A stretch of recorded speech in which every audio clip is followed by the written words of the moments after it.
Em nome do Pai, do Filho e do Espírito Santo. Amém. Ave Maria, cheia de graça, o Senhor é convosco.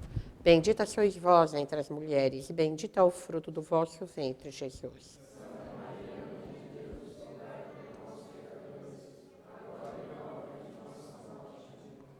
Maria, auxílio dos cristãos.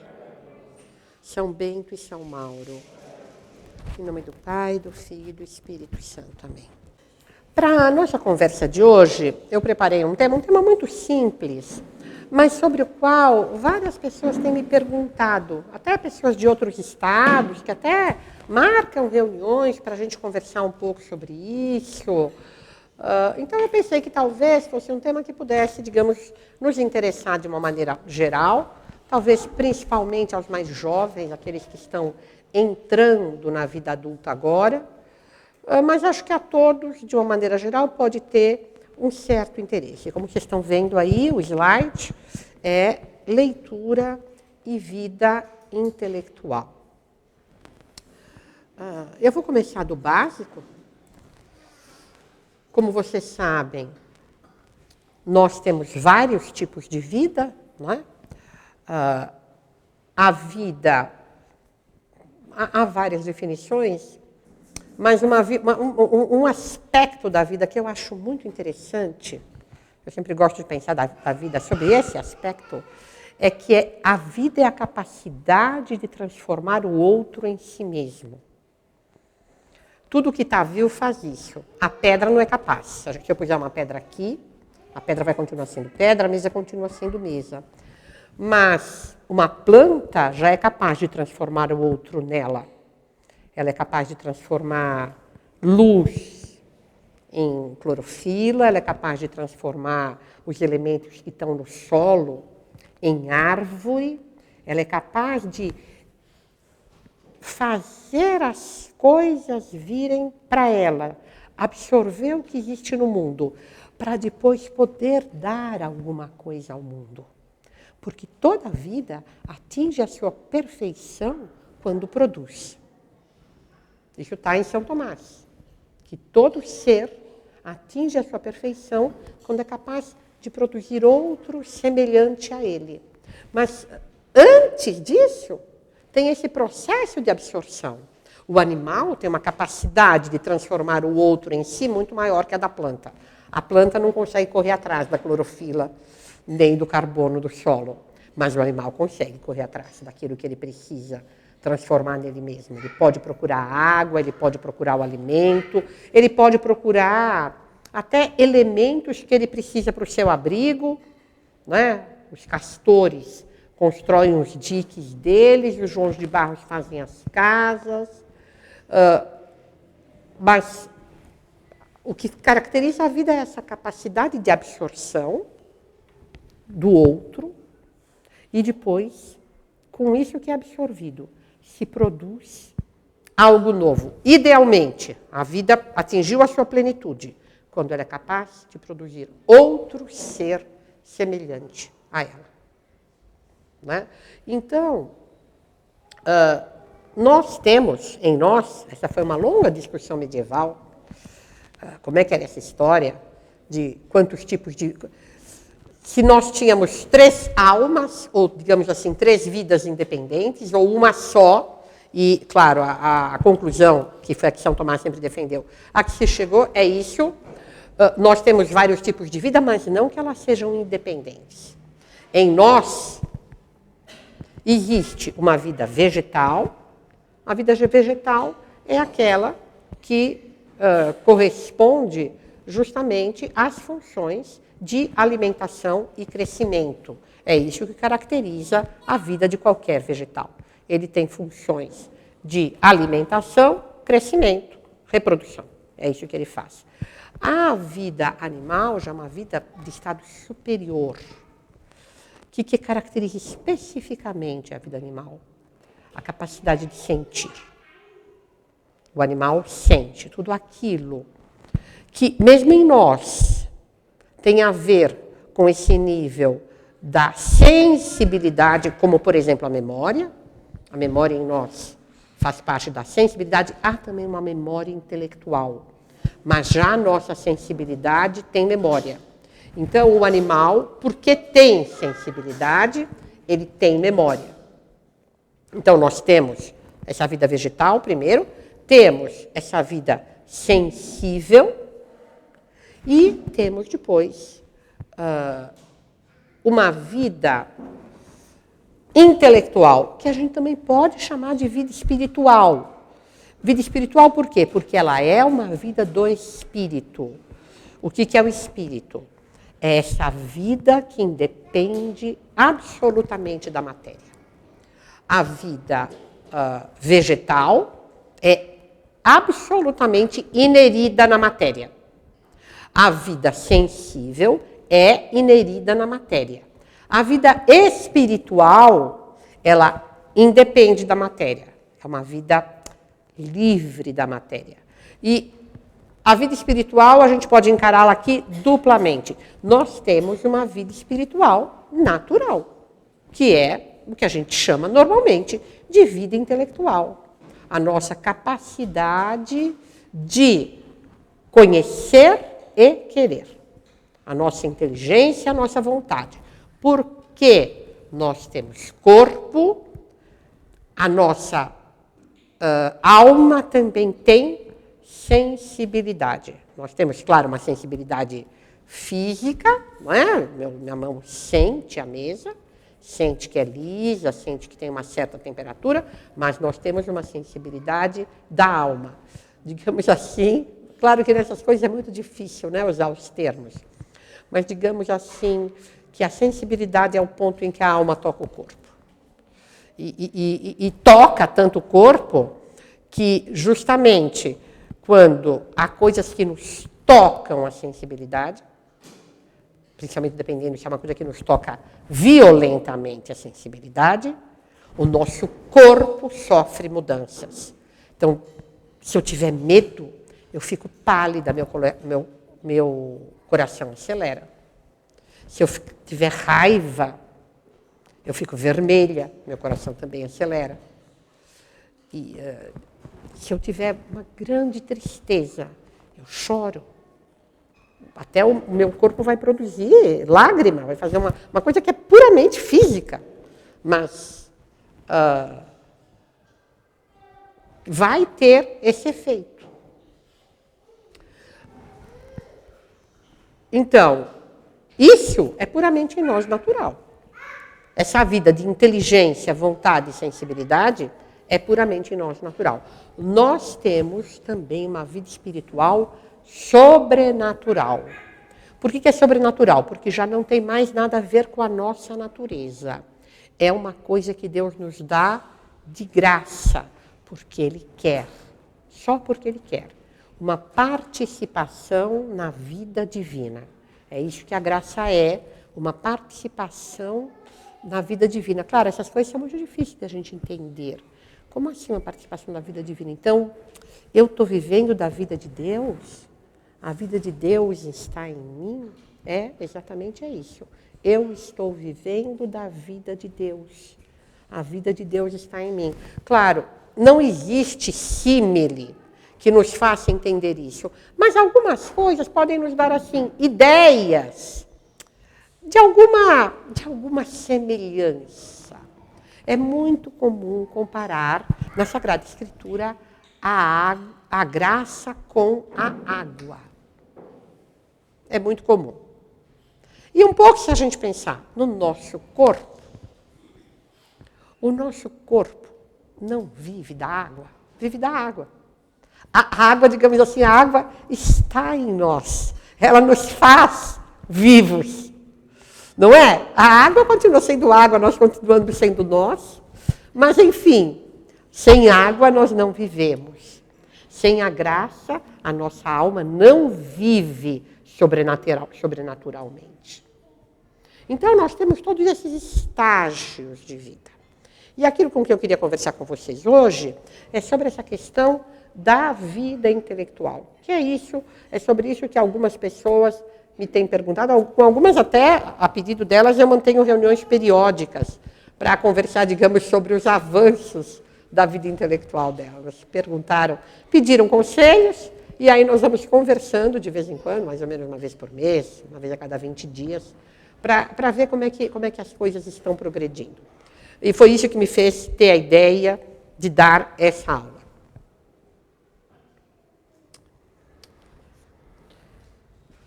A nossa vida intelectual, então, é a vida natural da nossa alma. Nós somos, como vocês sabem, outro dia em Roma, a professora de latim das irmãs que estão lá, pediu, foi um dos últimos exercícios, que eles se dividissem em pares, eram 9 alunos, acho que alguém ficou com a professora, e ela deu temas, e essas pessoas deviam conversar uma com a outra, claro, tudo em latim. E a pessoa que foi conversar com uma das nossas irmãs, com a Estela Palma, um senhor de uns quase 60 anos espanhol, o tema eram fantasmas. E ele perguntou para ela o que era um fantasma. E aí ela disse, e aí ele disse que ele não acreditava. Ela falou para ela o que era um fantasma, uma alma que estava separada do corpo, em princípio, provavelmente, ou vivendo agora no céu ou no purgatório, eventualmente no inferno, que por permissão de Deus aparecia, apesar de estar separada do corpo, né? Ele falou que então eu não acredito em fantasmas, porque eu não acredito que haja no homem nada que não seja corpo. Mas nós sabemos que há no homem algo que não é corpo. Não é? Uma das provas mais simples que São Tomás dá é o fato de há algo em nós que é capaz de conhecer a si mesmo. E nós sabemos que matéria não se percebe. Não há nenhuma matéria que perceba a si mesmo. Mesmo aquela, digamos, aquela matéria que, digamos assim, é sensível. O nosso ouvido, por exemplo, ele percebe tudo. Ele ouve tudo, mas ele não se ouve. O nosso tato, eu não percebo. O meu tato não sente a ele mesmo. O meu paladar não sente a ele mesmo. O meu olho não se vê. Quando eu vejo o meu olho no espelho, o que eu vejo não é o meu olho. O que eu vejo é a imagem do meu olho num outro lugar. A matéria não se percebe a si mesma. E nós temos algo em nós que percebe a si mesmo. Então, nós temos algo em nós que não funciona como matéria. E se não funciona como matéria, não é matéria. Porque tudo age de acordo com a sua natureza. Se algo não age de acordo com a natureza da matéria, não é matéria. Tem outra natureza. Mas então, nós que sabemos que temos corpo e alma, então a nossa vida intelectual é a vida própria dessa parte em nós que não é material. E vocês sabem, é um risco que a humanidade corre continuamente. E que nosso tempo talvez corra até mais ativamente. O de agir como se essa vida não existisse. Como se nós só fôssemos um corpo. Muitas pessoas que acreditam que há uma alma, mas que na prática, todas as preocupações, toda a ação delas, só tem em vista a manutenção da vida física. É uma coisa muito fácil de acontecer. Nós vivemos num tempo que exige muito trabalho. Viver é muito caro hoje em dia. Nós não precisamos só mais comer e beber.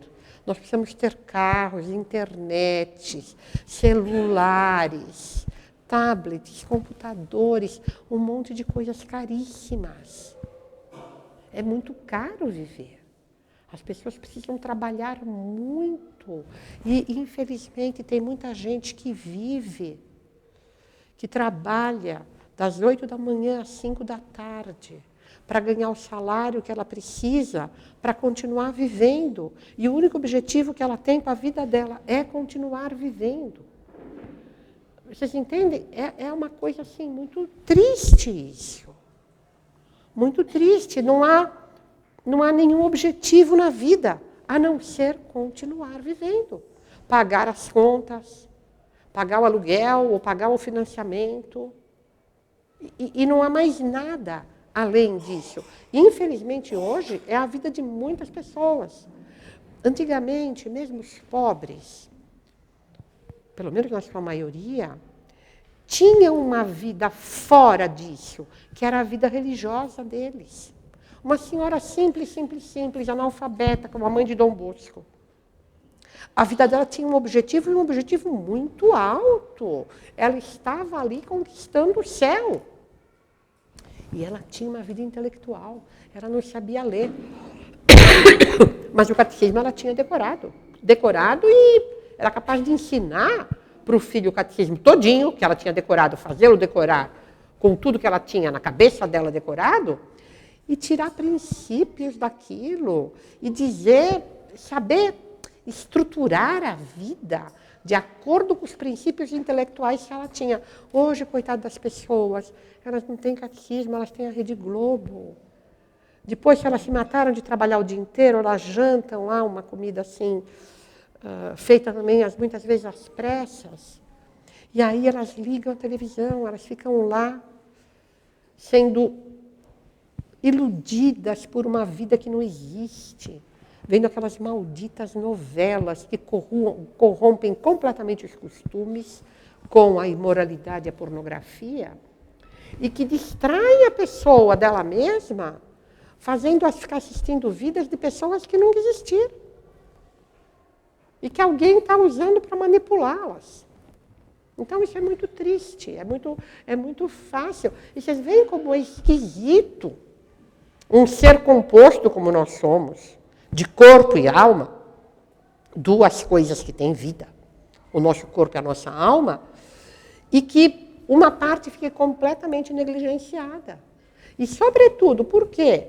Porque é a parte mais importante que é negligenciada. Em todo composto, a parte inferior está ordenada à parte superior. O Lando sempre dizia que professor velho dá sempre o mesmo exemplo.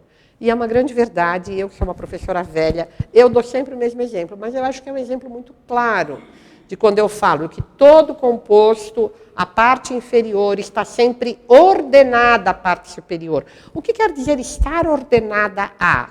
Quer dizer existir para aquilo. Ter as suas características julgadas boas ou más em função da parte superior. E aí, como eu vou dar aquele sempre exemplo que eu sempre dou. Quando eu morrer, vocês vão falar, lembra da irmã Ana? Ela sempre falava isso, eu sempre falo isso. Pensa numa faca, é um composto. Não é um composto? Uma faca não tem duas partes bem distintas? Uma lâmina e um cabo. Qual é a parte principal? Qual é a parte principal? Qual é, Daniel? A lâmina, claro. Ninguém faz a faca por causa do cabo. Todo mundo faz a faca por causa da lâmina. O que a gente quer da faca é que ela corte. Qual é o cabo bom? O cabo que facilita a função da parte principal. Ah, é bom um cabo que corte? Não, pelo amor de Deus. Senão, quando eu pegar, me machuco. É bom um cabo todo cravejado de diamantes. Uns diamantes bem espetadinhos, assim, quando eu vou pegar. É incômodo? É claro que não. É bom o cabo que me facilite segurar com conforto e segurança para executar a tarefa da parte principal. Em todo composto, a parte inferior é ordenada à parte superior. É assim para tudo. Num carro, para que tudo é ordenado? Para que aquilo que faz o carro se locomover possa funcionar bem, porque a função principal do carro, nós temos carros para nos locomover. Se o carro estiver tudo lindo e maravilhoso, só que tem alguma coisa que não permite que as rodas girem, não vai servir. Então, a nossa vida física, ela está ordenada à nossa vida intelectual. Assim como a nossa vida intelectual vai estar ordenada no regime da graça, a nossa vida sobrenatural.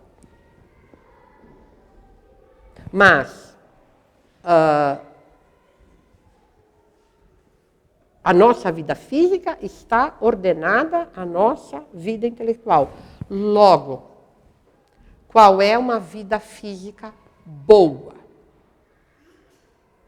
Uma vida que facilite a vida intelectual.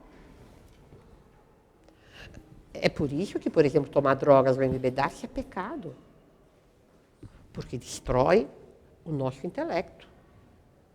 Nós não temos esse direito de destruir o nosso intelecto. É uma coisa, assim como nós não temos direito de nos matar de uma vez, nós não temos direito de nos matar, entre aspas, perdendo o intelecto. Porque você entende, quando a pessoa perdeu o intelecto, ela perdeu a parte mais importante da vida dela. A pessoa drogada matou a vida mais importante que ela tem, fora a vida espiritual. Mas matou essa também, pelo pecado. A pessoa bêbada matou aquilo que ela tem de mais importante, a vida intelectual. Notem, porém, que cada uma das vidas precisa da que é inferior. A inferior está ordenada a ela, mas é necessária. A vida intelectual necessita da vida física. Então, o primeiro aspecto de uma vida intelectual vai ser uma coisa que depende do corpo. A pessoa precisa ter dormido, ela precisa comer adequadamente e ela precisa ter uma vida física ordenada. Porque senão ela não vai ter as condições de poder exercer a vida intelectual dela.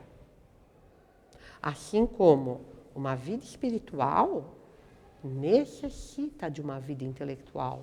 Não quer dizer que precisa de títulos universitários, doutorados, pós-doutorados, nada disso. Mas, para pegar o exemplo que eu já dei, toda a vida espiritual da Mama Marguerita era apoiada na vida intelectual dela, naquilo que ela tinha aprendido de catecismo. E também naquilo que ela tinha aprendido com a experiência da vida.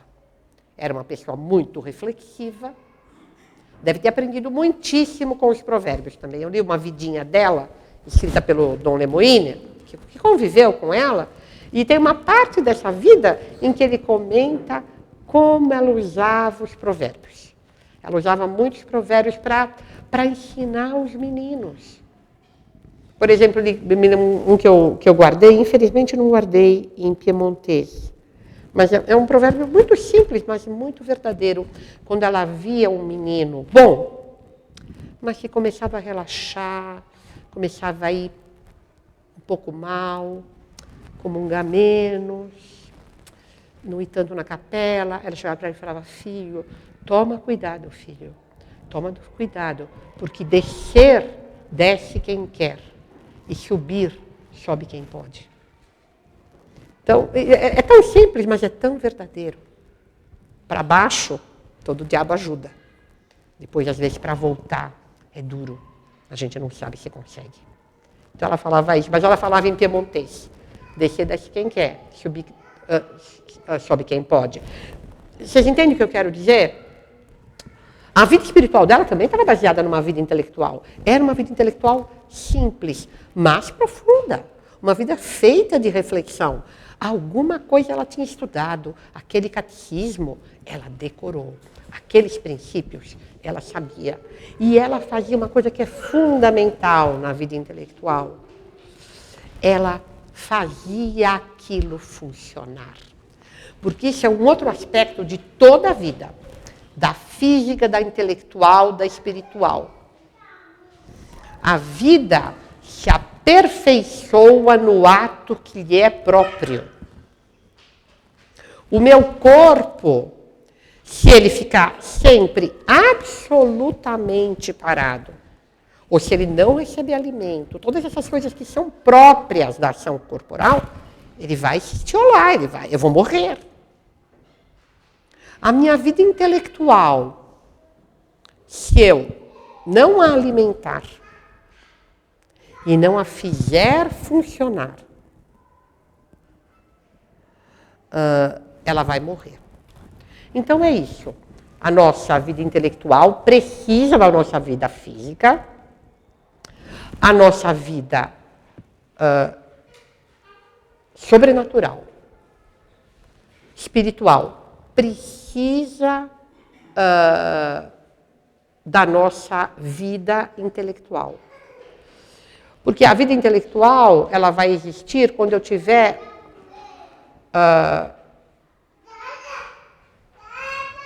eu preciso ter os princípios ordenados.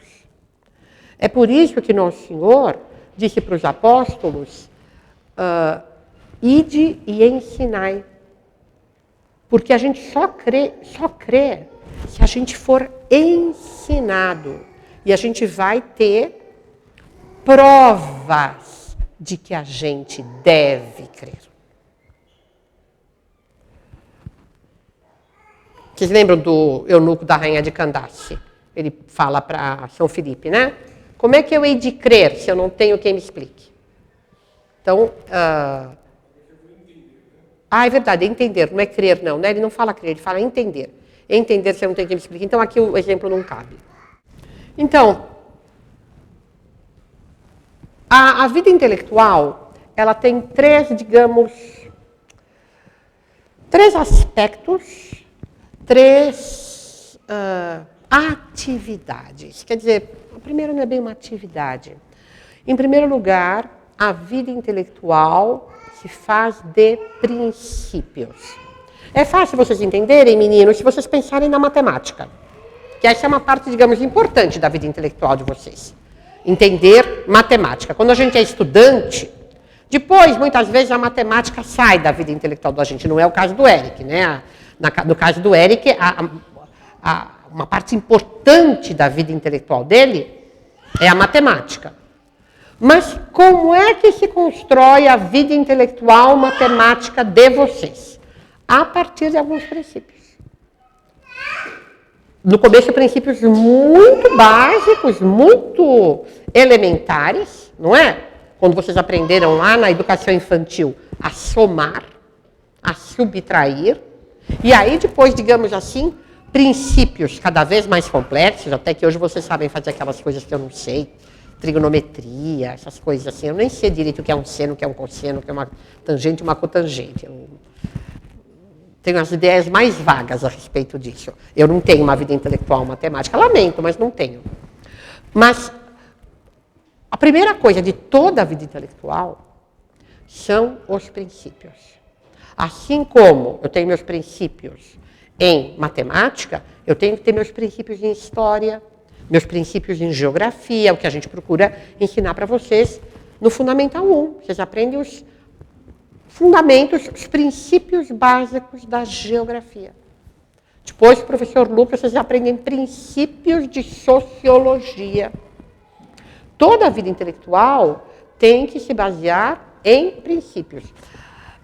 E a vida espiritual, que vai se apoiar na vida intelectual, também tem que se basear em princípios.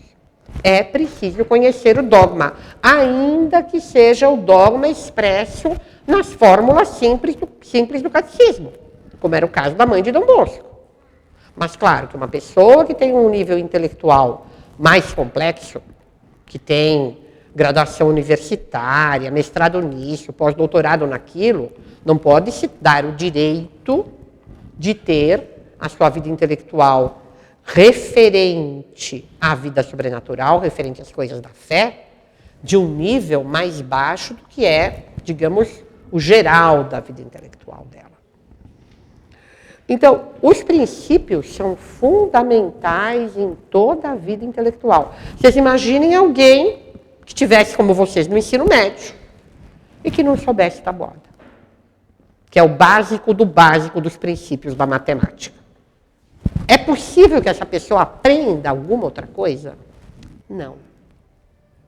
A importância dos princípios é enorme.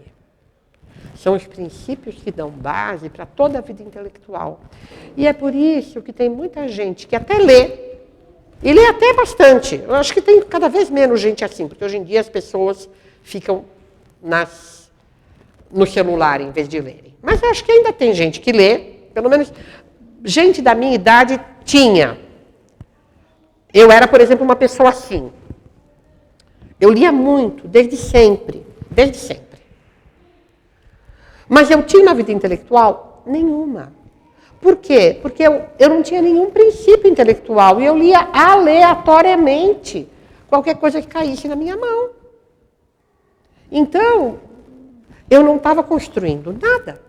Absolutamente. Porque eu não tinha nenhum princípio, não tinha nenhuma base. E todas as minhas leituras não iam em nenhuma direção. Era simplesmente o que me dava na telha. Tinha uma biblioteca pública perto de casa. Eu ia lá uma vez por semana, pegava, acho que eram os 3 ou 4 livros que eles permitiam por semana, pegava aqueles, trazia para casa, lia, devolvia, pegava os próximos e pronto. Isso é uma coisa que eu não sei se ainda acontece, porque acho que hoje as pessoas ficam muito dominadas pelos meios digitais. Mas era uma coisa que acontecia com gente da minha idade. A gente lia muito e não tinha vida intelectual nenhuma, porque os princípios são fundamentais. É preciso, de fato, para ter uma vida intelectual, ter princípios nos quais a gente se apoia. É muito bom que as nossas leituras vão na direção dos nossos interesses. Eu quero compreender como é tal coisa. Eu quero entender isso aqui. Como eu acredito que o Eric, por exemplo, deve ler livros sobre matemática que tratam de problemas que, para ele, são interessantes. Ele quer entender melhor como é aquilo. É muito bom quando as nossas leituras vão numa direção de responder os nossos problemas intelectuais, aquilo que nós queremos descobrir. Com o Lando foi muito assim. Uma vez um aluno numa aula, ele estava falando sobre a Revolução Francesa como mãe do romantismo, e esse aluno pôs uma questão muito inteligente, é uma pessoa muito inteligente que perguntou, mas professor, como assim? Se eles são românticos, o romantismo é contra a razão, como é que na Revolução Francesa se adorou a Deus a razão? E o Lando foi estudar muito para responder essa dúvida. Foi uma coisa assim, importantíssima para os estudos dele. E ele leu muito para entender como é que isso se explicava, aquilo tudo que ele... toda aquela teoria que ele expõe na teoria do curto-circuito, veio dessa simples pergunta. E aí ele, digamos assim, construiu um caminho intelectual baseado nisso. Então, isso é uma coisa muito interessante. Enfim, os princípios. Uma coisa são princípios intelectuais, que aí, básicos, fundamentais, que são inerentes a nós, né, aquilo que se chama os primeiros princípios. Outra coisa são nossos princípios morais, aquilo que é bom e deve ser buscado, aquilo que é mal que deve ser evitado. E outra coisa vão ser princípios que vão nos ser próprios, que estão relacionados com a nossa própria vida intelectual, com os nossos interesses, eventualmente com as nossas obrigações. O Eric, por exemplo, não tem muito como escolher se ele vai ou não estudar matemática, porque é isso que ele faz da vida. E quando ele, sei lá, foi fazer o mestrado dele lá na Federal, ele precisou estudar muito, não era uma questão de escolha. Mas muitas vezes, para muitos de nós, é uma questão de escolha. A gente pode optar por isso ou por aquilo. Mas é importante que nós pensemos que nós temos uma vida intelectual, que nós devemos ter uma vida intelectual. E que toda a vida precisa de alimentação. Esse é um primeiro ponto. Os princípios, eles podem ser destruídos na mente? Podem ser destruídos. Podem ser destruídos de várias maneiras. Eles podem ser destruídos por alguma coisa que se lhes oponha, podem. Eu posso... eu, por exemplo, quando me converti, quando eu tinha 17 anos, eu tinha certos princípios na minha cabeça, princípios ruins, princípios errados, princípios que eu tinha tirado de más leituras. Um princípio, por exemplo, que eu me lembro de ter, de estar refletindo sobre isso num ônibus na Radial Leste, é de que eu não tinha certeza de que a realidade existia, que eu não sabia se o verde que eu via era o verde que os outros viam. Então, eu tinha princípios ruins. Hoje eu percebo, eu tinha um vizinho que era esotérico, ele tinha toda a coleção dos manuais do pensamento, se chamava. Era uma coisa que acho que saía um por ano, talvez ainda saia, mas ele tinha, assim, estantes daquilo. E eu pegava um depois do outro. Hoje, algumas poucas histórias que eu me lembro, eu vejo que eram histórias para criar essa ideia de que a realidade não existe, não há objetividade. Uma história que eu lembro era uma história que contava de uma pessoa que estava tendo uma crise de asma num hotel nos Estados Unidos. A coisa era traduzida a todos os Estados Unidos. Essa associação do pensamento, eles tinham atrás da igreja de São Gonçalo, uma sede toda com símbolos esotéricos. Eles eram os donos da Cultrix. Bastante gente da USP ligada a eles. Publicava os livros com eles, etc. Cultrix era o lado não oficialmente esotérico deles. Mas, então, e essa pessoa estava tendo essa crise de asma, e aí ela se levantava aflitíssima, e ela ia para a janela, e aí ela quebrava o vidro, e aí quando ela quebrava o vidro, ela conseguia respirar e pronto, e aí ela voltava para a cama e dormia, e no dia seguinte ela percebia que ela tinha quebrado o espelho. Vocês entendem? É um nada. Mas depende do que você acredita. Se você acha que você quebrou a janela, você vai respirar. Não é? Então, mas eu me lembro dessa, mas devia ter dezenas sobre essas. Mas então os princípios podem ser destruídos por alguma coisa que se lhes oponha. Então, quando eu aprendi a definição de verdade e vi como ela era lógica, então eu abandonei essas minhas ideias. Mas eles não podem... Tem jeitos mais sutis de destruir os princípios, que é atacando-os sem os atacar, minando os princípios. Como? Fazendo a pessoa acostumar com coisas contrárias aos seus princípios. Digamos, por exemplo, uma sociedade que tem como princípio, entre os seus princípios, que o homossexualismo é uma coisa errada. É uma coisa que não deve existir. E tem alguém que quer destruir esse princípio nessa sociedade. Ele pode começar a discutir e tentar provar que não há nenhum problema no homossexualismo. É uma maneira. É uma maneira, normalmente, pouco eficiente. Por quê? Porque as pessoas, sentindo os seus princípios atacados, vão procurar defender os seus princípios, vão procurar argumentos, vão resistir a essa pessoa que quer atacar os seus princípios.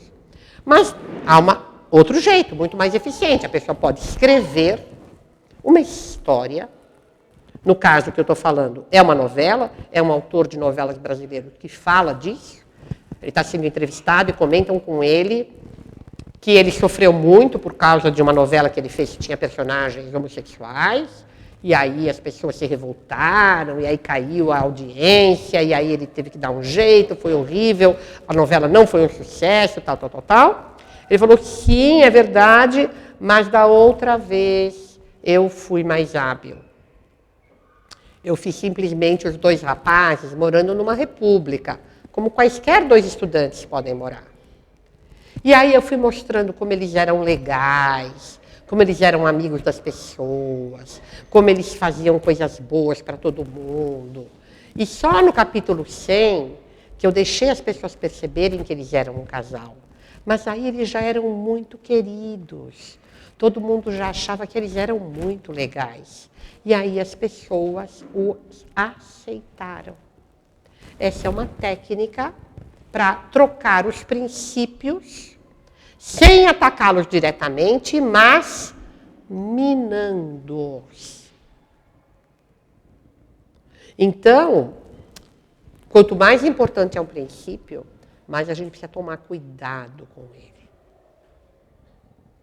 E ver, enfim, como é que nós o estamos tratando, como é que outros o estão tratando. Um outro aspecto muito importante da vida intelectual é a reflexão. É pensar sobre os problemas. E para isso a nossa sociedade é péssima. Porque nós temos, de fato, vidas extremamente ocupadas e atribuladas, com a bendita luz elétrica. Nosso Senhor diz, vem a noite em que ninguém pode caminhar. Bendito tempo, que quando vinha a noite ninguém podia caminhar. Eu, como vivi 9 meses assim, né, na Idade Média, como eu costumo dizer, quando eu fui à terra dos meus pais, e lá a luz era de candeia, a água a gente ia buscar na fonte, era assim, anoitecia, se acendia a lareira e se ficava conversando lá em volta da lareira por um tempo. Normalmente era comum que hoje o serão é na casa de não sei quem. Então as pessoas das outras casas vinham para o serão, frequentemente era na casa da minha família, que era uma casa maior. A minha família, digamos, era a família originária da aldeia ali. Então as pessoas vinham para lá conversar, se assavam algumas castanhas, mas daqui a pouco todo mundo ia dormir. A luz da candeia é pequenininha, não dá para fazer grandes trabalhos. Se conversa e se vai dormir.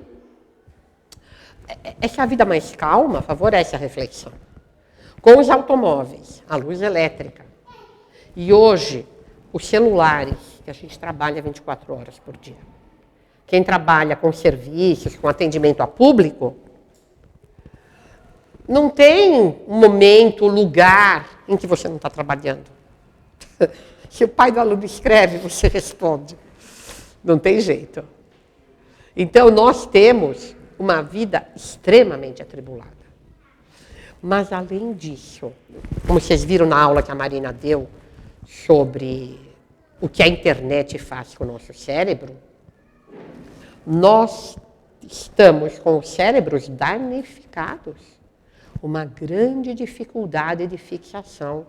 Basta a gente estar lendo uma coisa um pouco maior, dar vontade de conferir o celular, de fazer não sei o quê. Dizem que é a dopamina que faz isso, né?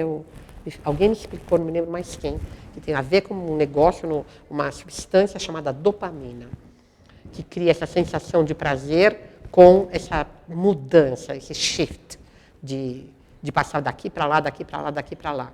Mas é muito real. Então, nós temos muita dificuldade de reflexão. É uma coisa que a gente, para fazer, precisa, por assim dizer, se treinar. Pensar em ficar pensando. Graças a Deus, os católicos que têm a meditação cotidiana. Pelo menos é um momento deliberado de esforço de reflexão. Que você fica ali naquela meia hora procurando pensar, partir de um princípio, tirar consequências, tirar dali resoluções. Isso é uma coisa que ajuda muito toda a vida intelectual. Vocês lembram que eu estava comentando no começo? Que a vida é a capacidade de transformar o outro em si. É a reflexão que permite que nós nos apropriemos da verdade. Que nós sejamos capazes de transformar aquilo que está fora, a informação, e acesso à informação nós temos muito. É a única vantagem para a vida intelectual do nosso tempo, é o acesso à informação. Nós podemos ler o que nós quisermos. Tem tudo na internet para ser lido.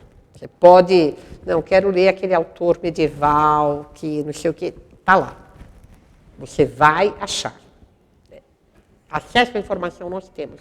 Mas o que permite que a informação se transforme em nós é a reflexão. É o pensar sobre aquilo, e trazendo para dentro da gente. Eu estava explicando outro dia lá em casa, que é um exemplo que o Lando dava, mas é muito bem pego. Ele dizia que a vida intelectual é como uma rede. A gente vai construindo com aquilo que a gente já sabe uma espécie de rede. E aí a gente vai pegando as informações e elas vão ficando presas nessa rede. Quanto mais informação eu tenho, mais a minha rede é fininha, mais coisas eu posso aprender. A pessoa que sabe muito poucas coisas, para ela é difícil aprender, porque ela ela tem pouca rede. Ela tem muito pouco fio. As coisas não têm onde segurar. Se ela ouve uma informação sobre Vespasiano, se ela não sabe nada sobre Vespasiano, se ela não sabe nada sobre o Império Romano, fica difícil ela guardar a informação sobre Vespasiano, porque Vespasiano é ninguém. E aí depois ela fala, como é que é aquele nome mesmo que falaram? Ela não sabe mais. Quanto mais a gente sabe, mais é fácil a gente ir guardando as coisas. Bom, que remédio a gente teria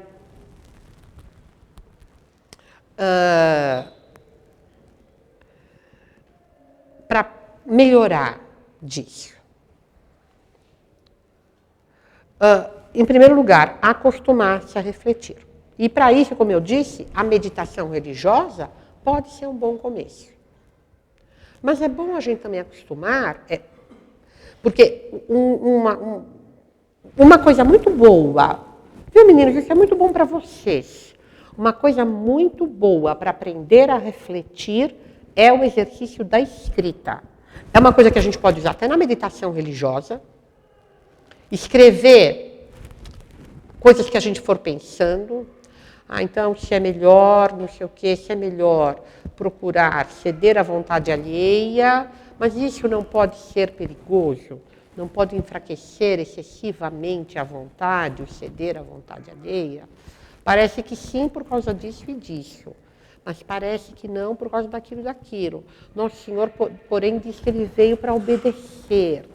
Então, deve ter alguma coisa de muito bom nisso. Mas o que pode ser que tem de bom em obedecer? Vocês entendem? Se vocês forem escrevendo, muitas vezes é mais fácil pensar, manter o fluxo do pensamento se escrevendo.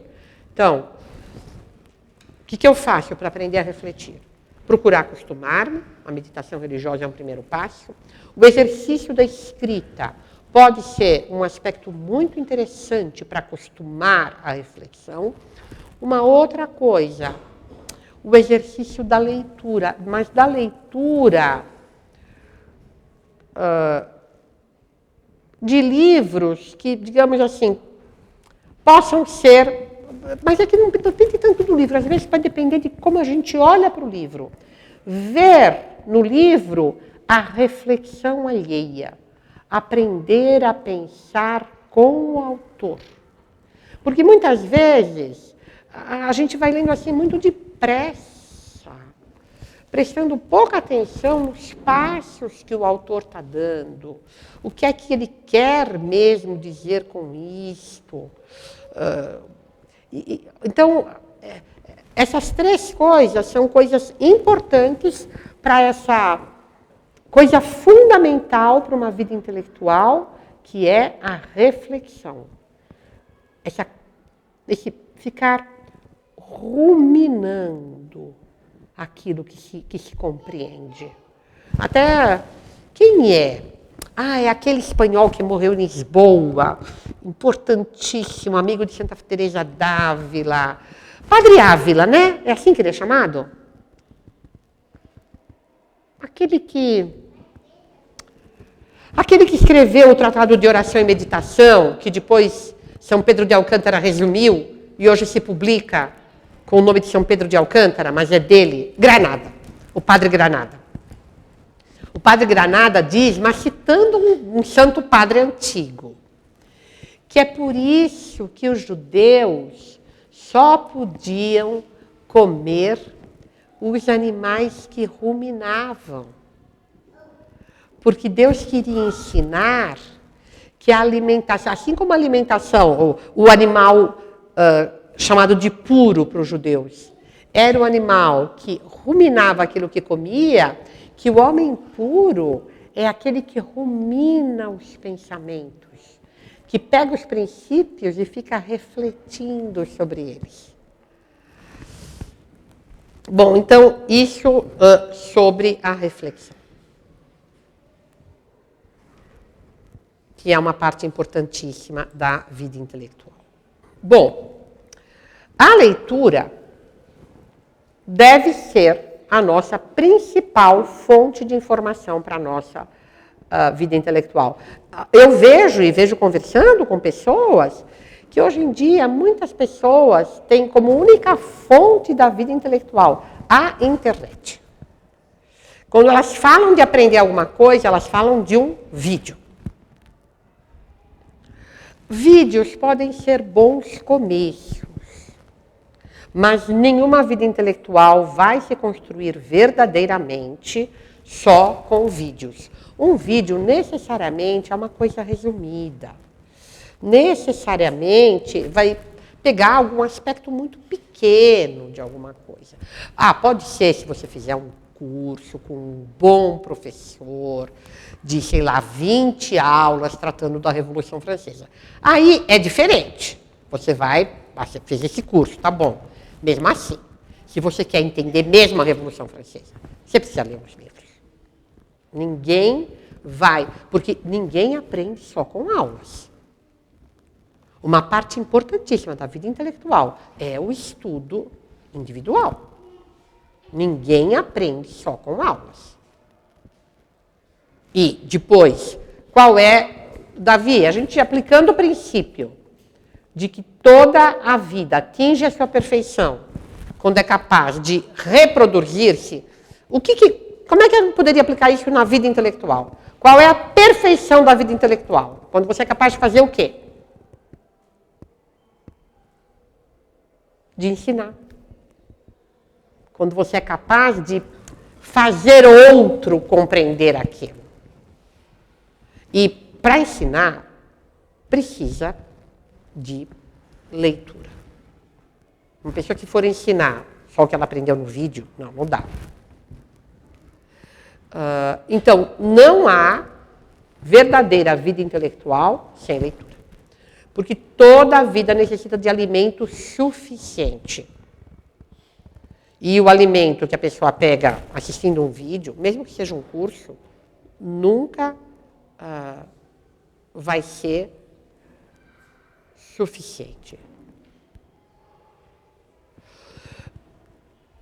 A reflexão é importantíssima. Mas vocês imaginam se alguém fosse viver só daquilo que pode produzir enquanto alimento? Não dá. Então, nós precisamos do que os outros conhecem, do que os outros pensaram, do que os outros refletiram. Um homem que só conhece o seu lugar e o seu tempo é extremamente ignorante. E para conhecer bem os outros lugares e os outros tempos, vídeos não bastam. São necessários livros. Não poucos livros, muitos livros. Uma vida intelectual mesmo, alguém que aspira a ter uma vida intelectual séria, nem todo mundo é obrigado a fazer isso. Mas alguém que aspira a ter uma vida intelectual séria precisa de muita leitura. A leitura é absolutamente necessária. E toda a vida precisa também de ação. Então, para que ela cresça, ela tem que ter um crescimento e ela tem que ter uma transmissão. Por isso, para essas pessoas que eu converso sobre vida intelectual, eu sempre recomendo isso. Procura transformar isso que você está estudando numa aula, num artigo, fazer isso virar alguma coisa fora de você. Por isso que é a perfeição do ato. Então, a gente deve ter essa preocupação. Porque é muito bom saber, mas é pouco. A gente deve procurar saber para poder ajudar outros. É isso que é, digamos, o melhor da vida intelectual. Quando a gente pode transmitir aquilo que a gente sabe para o bem dos outros. Qualquer tipo de bem. Se puder ser para o bem espiritual, melhor. Se for para o bem intelectual, um professor de matemática, quando ensina matemática, já está fazendo um bem. Porque é bom saber matemática. É bom para os alunos dele. Sabe, ainda ontem estava conversando isso com uma mãe. Não é que é bom saber matemática para passar no vestibular. É bom saber matemática porque Deus fez a matemática. E o livro do mundo foi o primeiro livro que Deus nos deu para que nós o conhecêssemos. Então, saber matemática, saber biologia é bom em si, não por causa do vestibular. É bom para entender como as coisas são, como o mundo é, como as coisas funcionam. Saber história é bom não por causa de nenhum vestibular, nem por causa de nenhuma provinha. Saber história é bom para entender os homens. E saber como o mundo chegou onde ele está agora. Então, o conhecimento intelectual é uma coisa muito boa em si. E o bom, o melhor do conhecimento intelectual é quando a gente pode chegar a transmiti-lo. É muito importante, sabe? É uma coisa assim que vocês que estão no colégio comigo, vocês sabem que eu digo para os pais. Conversem com os filhos de vocês, transmitam a experiência de vida de vocês. Contem dos seus pais, contem de quando vocês eram crianças. É uma coisa pequena, mas até esse conhecimento é muito importante. Então, a gente deve ter sempre essa preocupação de transmitir o que a gente sabe. O que nós sabemos é o que nós temos de mais precioso. Deus fez todo o mundo para que nós o conhecêssemos, mas nós conhecemos Deus através do conhecimento do mundo. Então, sabe, entender como os outros são, entender a psicologia das pessoas, entender como o mundo funciona, entender como o mundo funcionava. Tudo isso só nos faz crescer. A vida intelectual deve ser prezada em todos os níveis. Desde entender o provérbio da nossa avó, até procurar, se a gente puder, se a gente tiver capacidade para isso, entender a metafísica de Aristóteles.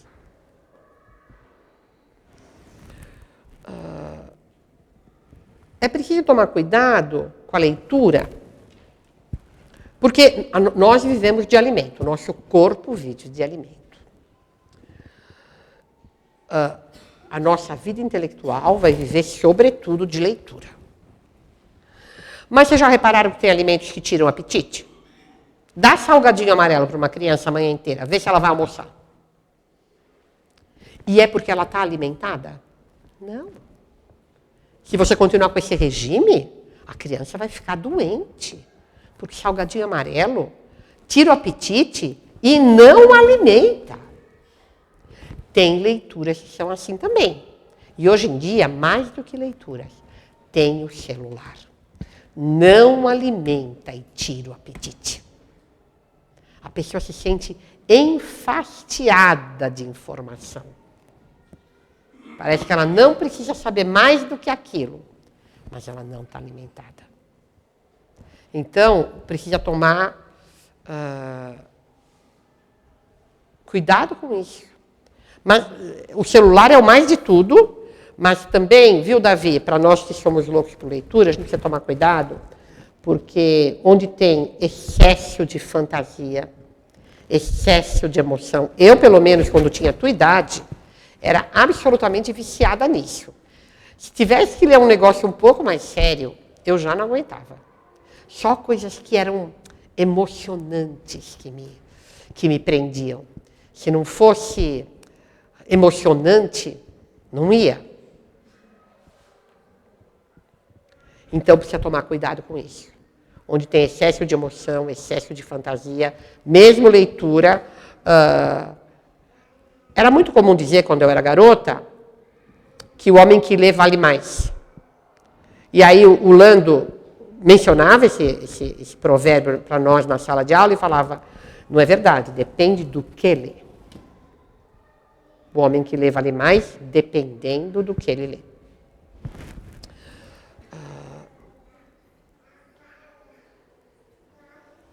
Aqui eu fiz justamente por causa pensando dessas pessoas que me pedem conselhos sobre isso, porque deve ter algumas que me telefonam ou me chamam no LinkedIn, onde elas me encontram para pedir conselho, e deve ter algumas que talvez gostassem de conversar sobre isso, mas que não vão se sentir, sei lá, autorizadas ou não vão pensar em fazer contato. Então, eu pensei em aquilo que eu digo para essas pessoas que me perguntam, eu vou dizer para todo mundo.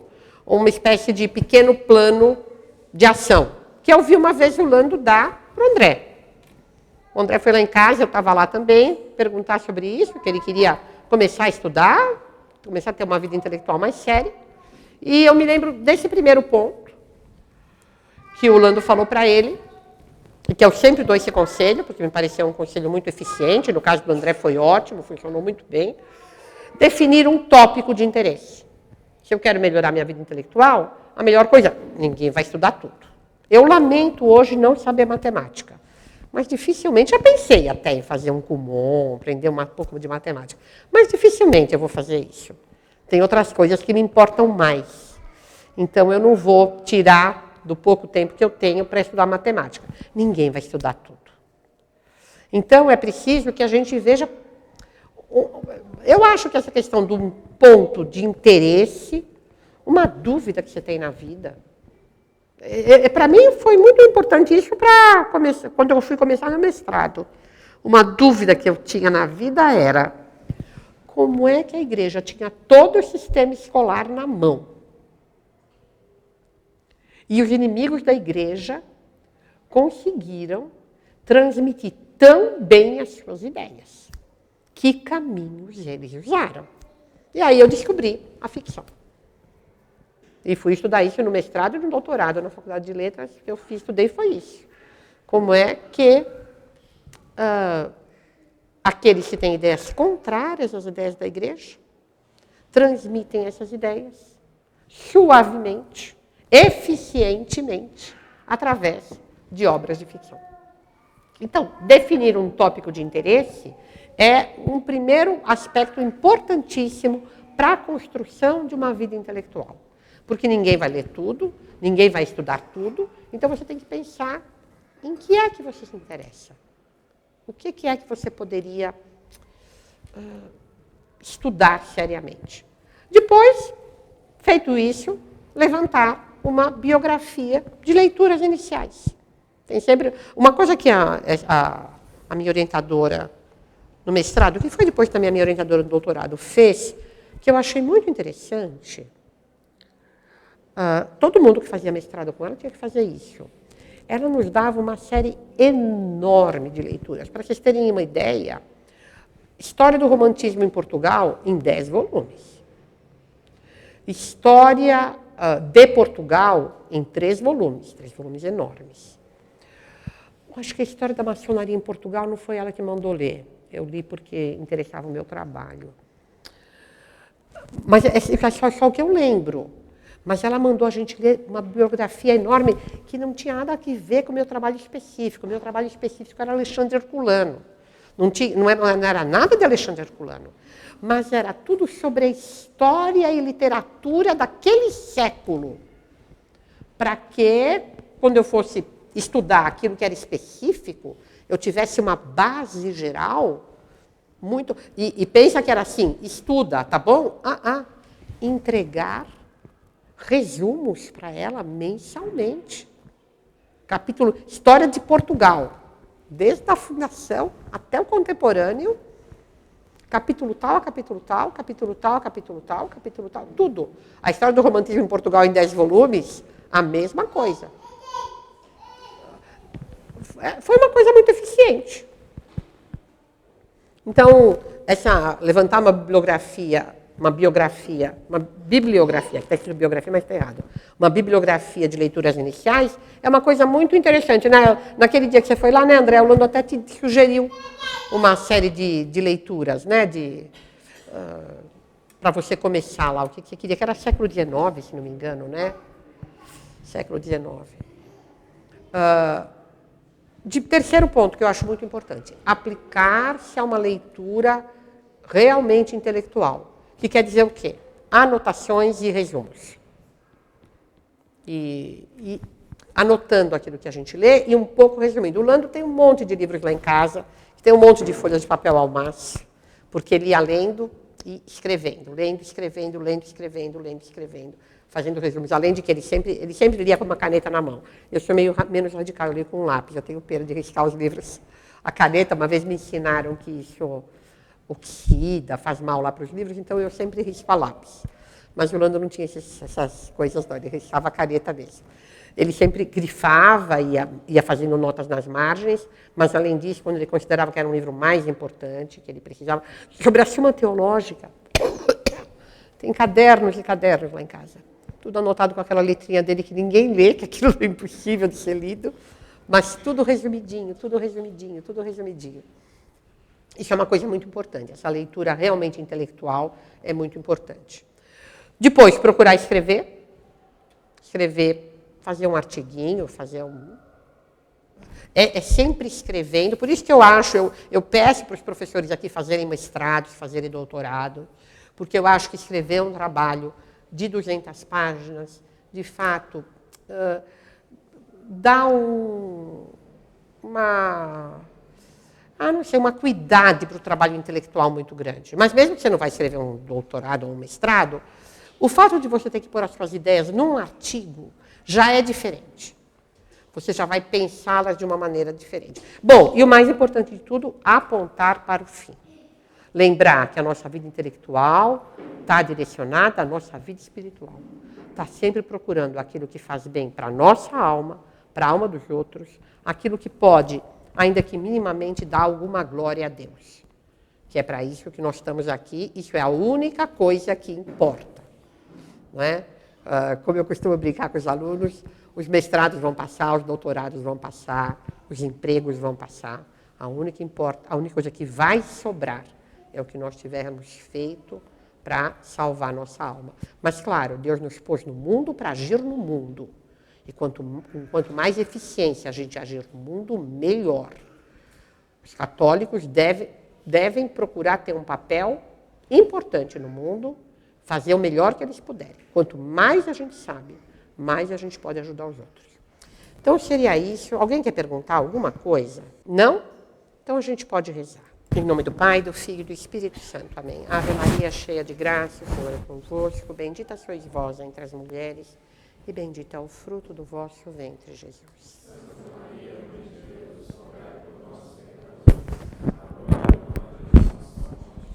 Maria Flós Carmeli. Em nome do Pai, do Filho e do Espírito Santo. Amém.